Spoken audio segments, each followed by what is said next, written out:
We used AI to build a system which has been developed over 25 years. Granted, it's very basic, but over 12 hours, it literally built out a policy administration software system, which is extremely concerning to us, which means that we really do need to get more. We need to certainly lift up barriers to entry. The only way to do that is to get as many clients on board as possible and integrate with them from an AI perspective.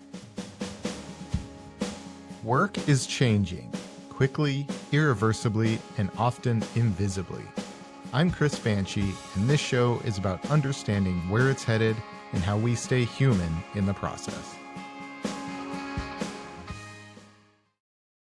Hello and welcome to Human Work After AI, the show where we explore the future of work, technology, and what it means to stay human in the age of AI. We're speaking with founders, technologists, and thinkers who are navigating the shift toward an AI-powered economy. Today's guest is Rob Lewis, CEO of INTX Insurance Software. With 25 years in the global reinsurance sector and a career spanning stockbroking, founding startups, and modernizing legacy systems, Rob is now on a mission to transform how insurers operate, combining speed, flexibility, and data intelligence in a single AI-powered platform. Rob, welcome to the show. Excellent. Thank you, Chris. Very good to be on board. So I always like to start with my guest's origin story. What first got you interested in technology and then into insurance? Yeah, so interestingly enough, I probably started my career right on the cusp of when technology started kicking into the world. So I got my first job in 1990. I started working on the stock exchange. In those days, it was open outcry. You had to deal with market makers, and they were typically what we would call cartels in those days on the trading floor. You couldn't do anything without them.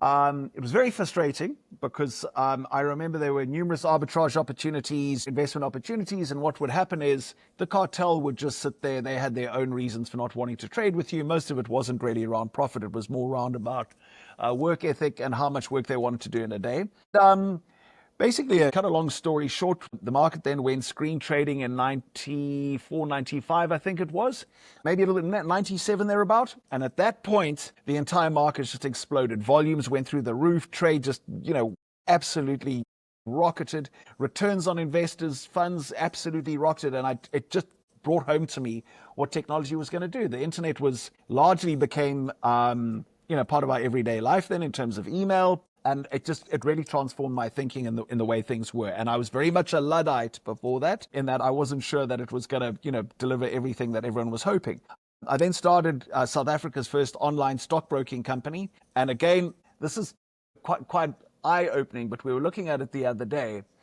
Our internet bandwidth running an entire online stockbroking firm was 256K. And I remember that literally was all we needed in terms of bandwidth. If you look at what's required now in terms of AI, it is just absolutely catapulted. So there was a low amount of data flowing back and forth. Got a good idea of what the technological advances did. And certainly in terms of pricing, changed things dramatically. Pricing went from 1% for stock trades all the way down to 10 basis points or 0.1%. So that's really what brought me into the technology business. Did you always want to pursue entrepreneurship, or was that something that came up when you first saw an opportunity? Yeah, I think it really, I'd wanted to be in financial markets. My family were very much involved in the insurance industry. I'm 8th generation in the insurance industry, which I fell into by mistake, started off in stockbroking. But very much so the opportunity presented itself in terms of this online stock brokerage. I had an amazing partner who was very switched on, technologically, also very ambitious. And so that was a great opportunity, great launch. He also came from a slightly more formal, or let's call it a slightly larger cap environment where we were, schooled well in the early days, but very ambitious. And so it worked very well, good disciplines on both sides. So at what point did you make the decision to move back into insurance? Well, I sold the online stock brokerage, in fact, funnily enough, to my original company that gave me my first job. And they said to me, either I was going to have a non-compete, I wouldn't be able to go do anything in the stock exchange, or I would have to work for them. And, I'd worked for them for a good 10 years. And at that point, I was sort of thought it's time to move on. So I stepped out. I was thinking of setting up a hedge fund. And like everyone in insurance, I saw an opportunity. I bought an insurance company. There was an insurance company in a place called Mozambique, which at that time I think was the poorest country in the world. There's an opportunity to buy an insurance company. And my brother, who was very much an insurance man, had been working with my father in the insurance industry, needed some capital, and he pulled me in with him, and the two of us went 50-50 on that. And we built our insurance careers from there. Built a network of insurance companies across Africa, specializing in large commercial risks. We would look at everything from oil and gas all the way down to large auto fleets, mainly focusing on multinationals. So we were dealing with US corporations, European corporations, a lot of, let's say corporations from the Far East, South African corporations investing into Africa. And that got us our toehold into the market. My brother was very much a Lloyd's man, so we had our access to the London market also, and that's what got us into it. I think we were right place, right time, because we had a really good, we had a good run in those early years. That was from 2001 all the way up to 2014. Okay, so where does INTX fit into this storyline? So where INTX comes into it is in 2001, when we bought that insurance company in Mozambique. We started looking for software, and there were a few mainframe kind of systems around. There were none of the big guys that are around today, all the names that are you familiar with in the United States. Duck Creeks, the Sapiens, there was no one like that in town in those days. So we really started off running Excel spreadsheets like everybody else, I guess. And then my old colleague who I'd worked with in the online stockbroking firm gave me a shout and said, "What are you up to?" And he said, "Look, I'm very much involved with the maintenance of the system. They're not letting me do anything creative." And I said, "We're looking for an insurance software system. Why don't you come and build us a PAS system?" He resigned. He was in our office the next day, sort of rode his motorbike there. We started building the system, and we had a team of really good professionals in the business, a lot of them ex-AIG guys, or Chubb, I was going to say ex-ACE at the time. And our team looked at the software and like, "You guys are onto something here. What you should rather do is not just use it in our business, spin it out into a separate business and go and sell it," which is what led to the formation of a company called Kindle Insurance Technologies, which was basically selling software in the African market as well as the UK market. And there's a lot around that African market, which is translated into our market here in the United States. But we basically built that business up over the next 20 odd years. And my brother and I had always wanted to come to the US. That really was our goal with that software company. Our partner, as good as he was very focused on the African and European market, let's call it. And so we never got that opportunity, but it reached a loggerhead in 2020 where we decided to sell our shares in that business, buy the source code or a portion of the source code to bring into the US market. At the same time, that the chief operating officer of that business, as well as their chief technology officer and a series of fairly senior developers, also left to join us. And they're, obviously partnering in the business. I'm financing it to a large extent with them, very much running the technology side. It's worked very well so far, so good. Early days still, where we've only been here for the last 2.5 odd years, a little bit longer now, but it's going well. It's not easy starting out, put it that way. There's some very strong incumbents in this market. I think everybody goes through this. It's not easy in the early days. There's something in particular during 2020 that made that the time for you to decide to make that shift? I think, maybe boredom, because I tell you what happened was I was actually living in South Africa at the time, and I'd started processing our visa, which then got halted as COVID kicked in. And we were pretty much on our way here, bringing the software, into the country, into the USA. And our old partner and I had a lot of opportunity to talk, and he basically got to the point where he said, "Look, I'm not that keen to come. I'd rather you did it on your own." And so, it was quite tough because, at that point, a lot of his team were actually very keen to, enter the US market. They were really sticking around with him to do that. Once we announced that we were, going our separate ways, a number of his team resigned, and they just said, "Look, we'd rather go into the US side," which, obviously caused some friction, but, nothing that wasn't amicable in the end. But it really was, COVID was a big factor. There was just a lot of time on our hands to discuss how it was going to be put together.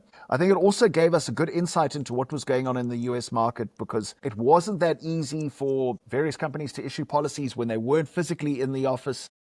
At that point, bizarrely, there wasn't as big a cloud sort of presence as there is today. And so we just saw the opportunities there. That makes sense. So you mentioned that there's a lot of competition. It's challenging. Who are your target clients here in the States, and what has been your approach or your strategy to reaching them? I think a typical perfect client for us is a carrier anywhere between, I would say, 50 million. And when I say carrier, I include MGAs as well as reinsurance carriers, as well as insurance carriers. typically a specialty carrier, so they're focusing on the more complex risks, oil and gas, marine insurance, aviation would be the typical classes that they're dealing in. They would be doing anything from 50 to 100 million all the way up to $3 billion in direct written premium. And they would rely heavily on reinsurance. That would be our absolute ideal client. The way we've approached it in the early days, obviously 25 odd years in insurance, we've got a bit of a network, and it is very network driven, this business, the insurance industry. So we called on our network. One or two of the clients, or two of the clients that we picked up in the early days came from that network. What we've really done now is just driving conferences hard. I'm not sure if you are familiar with ITC Vegas, which is a big conference out in Las Vegas towards the middle side of October. Conferences like that are our bread and butter. It's big for the insurance industry. There's numerous other conferences that take place during the year. That's where we really kicked ourselves off. And then we've got some very smart guys, like there's a crowd called Stanton that are doing our PR. They've done a great job, got us into the media. We've got a few pretty sharp people within Stanton that are helping us, and that's pushed our name out there significantly. Obviously, the social media side is big, but it is still very, very much a network-driven business. And ultimately, you need someone who's going to stand up and vouch for you. We're a startup. You guys have got startups on your program constantly. You know what it's like. They're saying that they're pitching the same thing as I'm saying. So it's tricky in the beginning, but it's also exciting. You really do need to be bipolar, I think, to survive, because one day you're on cloud nine, the next day you feel like you sort of need to slit your wrists. But, so long as there's more days that are up than down, then I think you're happy. Yeah, absolutely. What would success look like for you guys over the next, say, 12 to 18 months? What are you aiming for? I mean, that is a brilliant question, Chris, and I think it's often misunderstood. I think one of the things that all I care about, and I think our team has grasped this, is just to get clients on board, and as many varying clients as possible. We've got a good grasp of the market, but for example, workers' compensation, we don't have a workers' compensation carrier on our books at this point in time. We're getting very close, but all of our focus is on picking up a carrier like that. When it comes to pricing, I've told the guys to be as flexible as possible. We've got a CFO who's very strict, and he's saying, let's focus on making sure it's profitable. I'm like, let's focus on getting a client on board. Let's get that experience on our belt so that when we get to the next guys, we don't have to be shown the level of tolerance, and we can then start increasing pricing. So success for us really is being across the sector, multiple different carriers, as well as, I don't think we need to be profitable, but we certainly do need to have healthy income. I would say of at least $3 million. We're probably sitting on $1 million. If we could get to $3 million in the next 18 to 24 months, I would be ecstatic with that, per annum, that is. That makes sense. Absolutely. So now I'd like to kind of transition our conversation a little bit towards the technology side of things. Obviously, you started around 2020. This is a couple of years before the generative AI boom, starting with ChatGPT in 2022.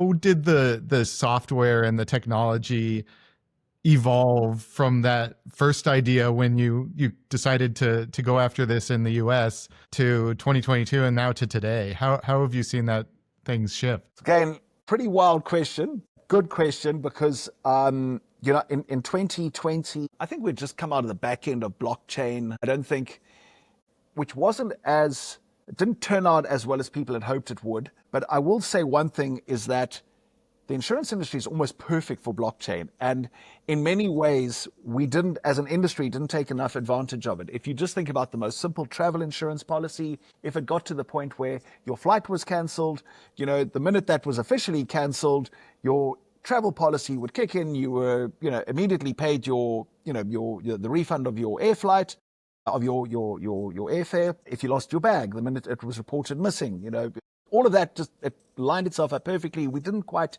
grasp the opportunities that we could have.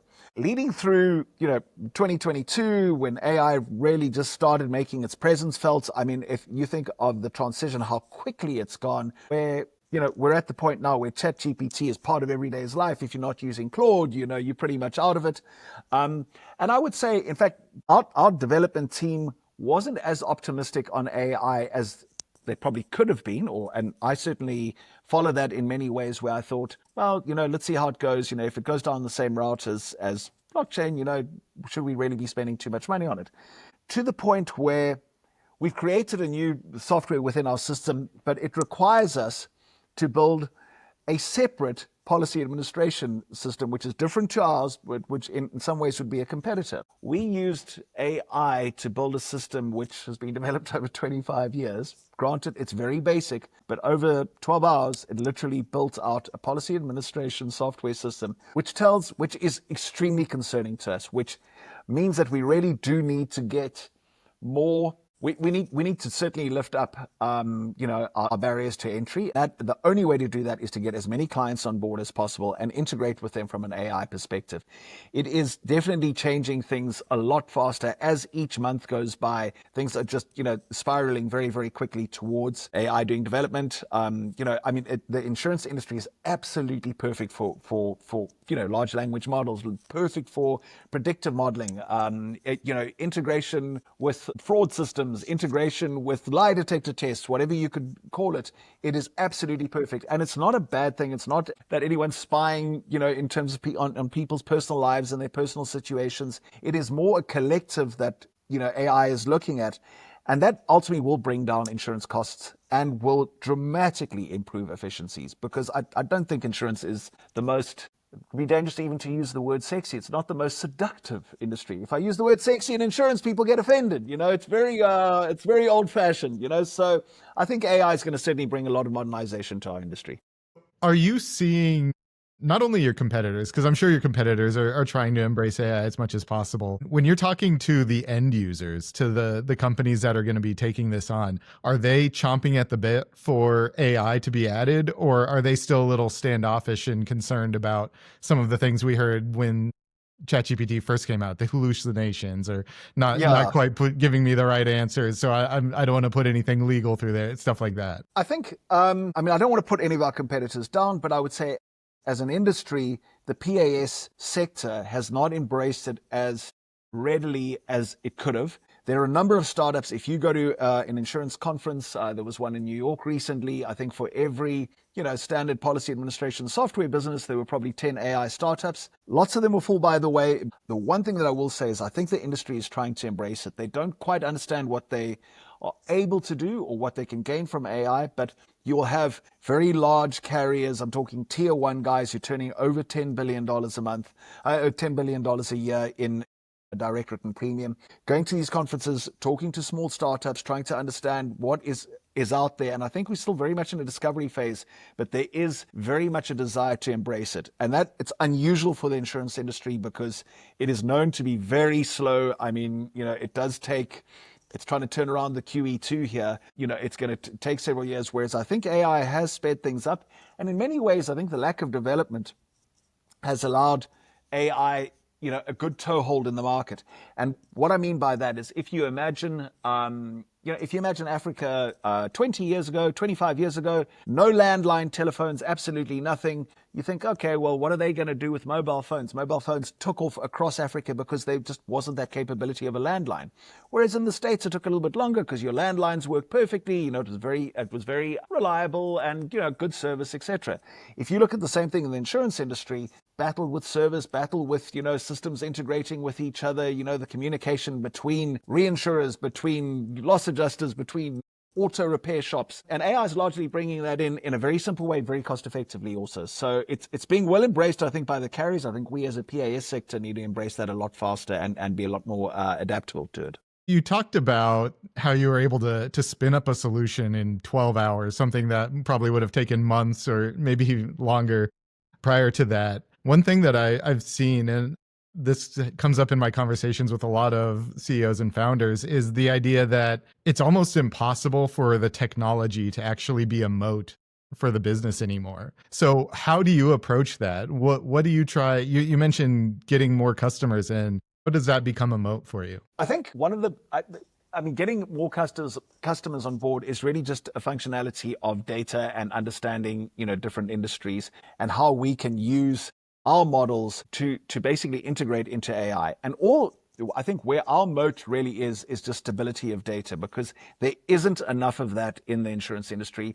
A lot of what we're hearing from the ultimate carriers of risk, which is the reinsurers, is that the data that they receive is not stable enough and the integrity isn't strong enough to pitch it into AI and predictive models. So all we are trying to achieve right now, our early base, is get that data perfect and get it into those models. That's our strength. If we can get those clients on board, clean that data, make sure that when it's delivered to the AI models, it's perfect, we believe that will be our moat and will continue to be relied on for a very, very long time. There is also there is a lot around experience, and that I do think there is a way to go in the AI industry just around the insurance experience. And I think we've got that in our organization, that insurance experience. When I say a long time, that could be 2 years, whereas it could have been 20, it would have been 20 years a year or two ago. So obviously we're accelerating that. Building a moat, I think, again, just, comes down to just making sure you've got the very best software that there is available in the market, super adaptable. It's got to be flexible, and it's got to be reasonably priced, because you may have heard some horror stories on what PAS software can cost. It is expensive. It really is business changing for a lot of companies. It's very slow to integrate. So I think that, that's obviously, we want to be on the forefront of that and be able to offer that at low prices or at economically viable prices, at the same time as being able to integrate very quickly. One of the things we've got, not trying to give a big pitch for our firm, but we've come in with zero integration costs, which is, I feel, everyone's going to go that way shortly. All our competitors will go that way. There's certain companies that have spent billions on integrating, and literally, it's got that. So I think that the market needs to come to a realization. When I say the market, I'm talking about people in our sector, the PAS sector, need to come to a realization that you can't be as inefficient as you have been in the past. It really is time now to start using those efficiencies. And I think the industry will embrace it quickly, the insurance industry. You finding solutions for cleaning up your clients' data? Because that's typically where your integration costs come, right? It's dealing with the data that they're bringing to you and trying to make sure that it's clean enough for your systems to actually understand. So that is a big bugbear for us. And very often, a carrier that we talk to will say to us, look, I am very embarrassed to tell you that unfortunately we run, everything on a Excel spreadsheet, and you go, oh my God, thank God. Perfect. We can extract that data.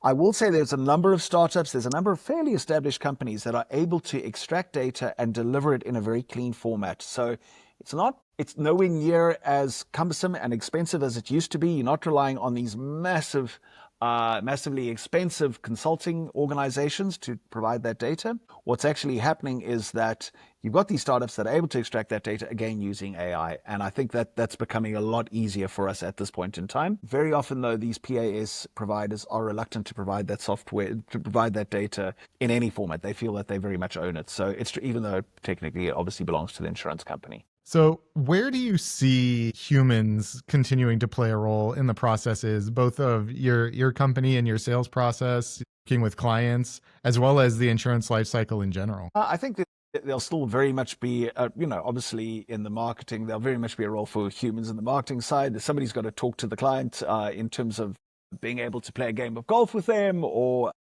have a beer with them. But I think it's obviously, incredibly useful. The technology is very useful, but there very much does need to be a thought process, which I believe requires a human ultimately behind it, because the insurance industry is very much driven on relationships, as I say at this point. I think it's a way to go before large, complex risks can be underwritten by, and there are a number of moving parts, and it will take some time before the reinsurance, for example, is automatically fed through into reinsurance carriers. May it be Lloyd's of London, it may be Everest Re in the United States. Those complex relationships are going to take time, and I think the reinsurance aspect, I think the marketing aspect, and I do think, again, the direction that the technology needs to take is going to be driven by humans. I think the technology sector still is going to require a number of people, be it programmers, be it developers. Certainly, the manual labor industry will see some changes,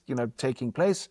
But that is also a way when I say, the manual labor side of things, I'm talking about people physically capturing policies. Lots of that is taken care of now, and that's just going to accelerate. But I do think people can be redirected into different aspects of it. And I think the software programming side is still very, very key to have humans involved. From a regulatory standpoint, what risks are you seeing and what concerns are you hearing regarding AI-driven automation in highly regulated industries like insurance? And that's a great question also, because I think there has been quite a big gap between what departments of insurance require and what they're given. So they would have, depending on, if there's a crisis, let's take, for example, in our hometown, there's obviously been these devastating floods that took place over the holiday weekend. What the Texas Department of Insurance would do is put out what's called a data call. They put out a data call, and that requires insurance carriers to disclose who's been affected, that the carrier knows about, who could potentially be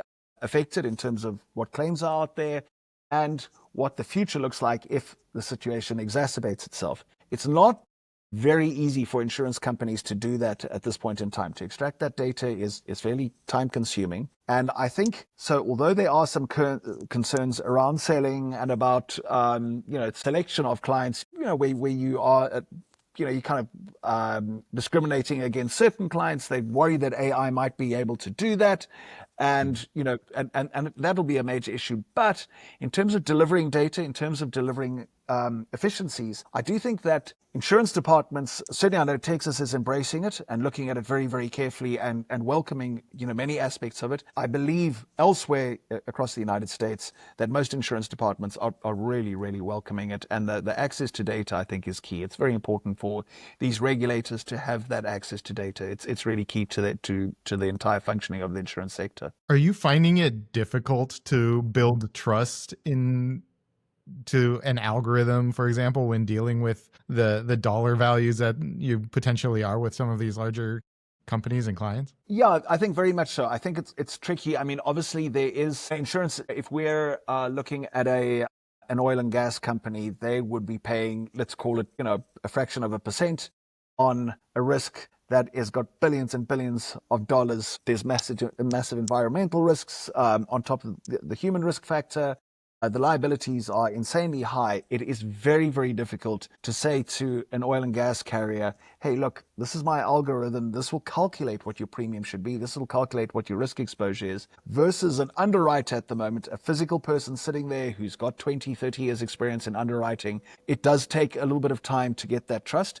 But I do think at this point in time, just being as a support tool to that underwriter who's got 20 years of experience underwriting, oil and gas and complex risks, is demonstrating that how well it actually does work. And I think over time, just, with a bit of historic, with a bit of ability of hindsight, I think that it will be embraced. But it certainly is being embraced, but cautiously so. I really would like to reiterate that insurance carriers are embracing, the use of AI. They really are trying to embrace it. As someone who's worked with insurers across the globe, what are you seeing as some of the biggest blockers to modernization outside of the US? I think the US is ginormous. It is very advanced. In terms of the size of the market, it dwarfs anything I could ever comprehend before. And I think the size of the market allows the US to be very, very innovative. And on top of which, as a nation, Americans are very innovative, very optimistic. You're almost allowed to fail, it does breed that spirit of innovation and, that spirit of advancing, constantly advancing technology. I think the biggest problem outside of the US, if I look at the UK market at this point in time, they are very nervous of embracing technology, a lot more conservative. They're going through a little bit of an economic downturn. So again, I don't think the funds are necessarily there to, promote this. When times like that are, typically when you're going through, I wouldn't call it a recession, but through, a tightening of belts, you're not seeing money being spent on technology. You're not seeing money being spent on innovation. It's more of let's batten down the hatches. Europe, very much the same. I don't think Europe's economy is booming by any standards. Looking at some of the emerging markets, I think China's obviously got a constant race where they're, being pushed by government and being funded by government. But I think outside of China and Japan, the rest of the world, really, India in many ways, although it has a massive amount of technology, let's call them software engineers. Most of the software engineers are focused on the US market because the market is so vast that, we need the resources and we just need that capacity. So I think the rest of the world isn't embracing it as well as the US. That being said, there's obviously pockets all over the place. I mean, the UK definitely has pockets where it's exceptionally well driven, but I think the US is definitely the market leader. I think the world will catch up. That's a nice thing about AI, it can catch up very quickly. China's obviously very advanced in that regard, but other parts of the world I think will be able to catch up very quickly once they learn from the US, and they can use machine learning to do it, in fairness. Okay, yeah. Do you see there still being opportunities, or what route would you potentially suggest someone take if they were looking to get into insurance today, given the direction that technology is heading within the industry? One of the biggest concerns for the insurance industry is there's a huge lack of succession. I mean, the vast majority of senior people are very old, in it's not very old. Sorry, I'm one of those old guys, unfortunately. I think there is a bit of a concern that there wasn't very much coming through in the shape of underwriters, in the shape of solid claims guys, actuarial scientists and the like. But that being said, I think AI will, in many ways, make the industry more seductive, which will, I think, attract talent. And I would definitely encourage anyone, if you're looking for something where you've got an opportunity to make a difference. The insurance industry has, in terms of the financial services sector, has lagged investment banking. It's lagged banking. It really is a place where you can make a difference. I think it's a place where you can certainly do very well financially for yourself. I would definitely encourage people to come into it because there are opportunities still within the technology sector where there's, again, there's a shortage of people. We struggle to get anyone with insurance experience on our side. Into our software development side. If you look at underwriting, if you look at risk management, if you're looking at any of the aspects around insurance, there is still a massive shortage of people. Great. So that perfectly leads into what will be the final question that I have for you today. What gives you the most optimism when you think about the future of both insurance and technology in general?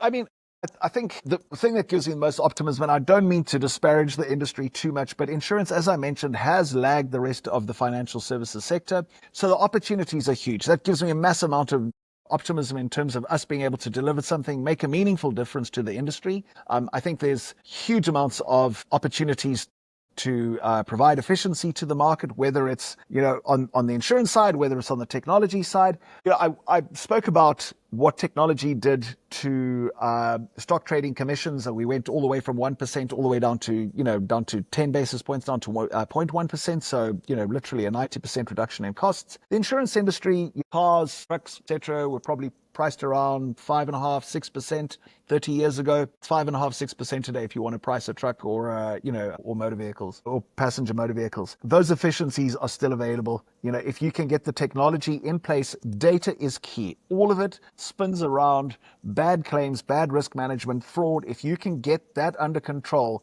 your efficiencies are phenomenal. So I'm super optimistic about what we're able to do with technology. I'm super optimistic to, sort of see what's coming, younger people coming into the industry, which we've started to see for the first time in a while. And so I believe overall, there's still massive opportunities, unlike some of the other sectors, which have largely, most of it's been done.